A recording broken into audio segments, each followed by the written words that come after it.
مشكلة لما يشتم؟ مش بيسيب فلوس قبل ما ينزل؟ ودي جملة قالتها لي واحدة كانت قيمة الفلوس عندها أعلى بكتير من قيمة احترام الذات.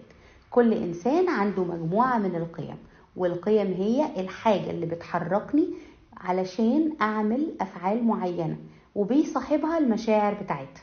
فلو أنا عندي قيمة الخصوصية عالية جدا، لو حد حاول يخترق خصوصيتي مشاعري هتبقى تعيسة، ولو حد احترم خصوصيتي أنا هبقى فعلا سعيدة.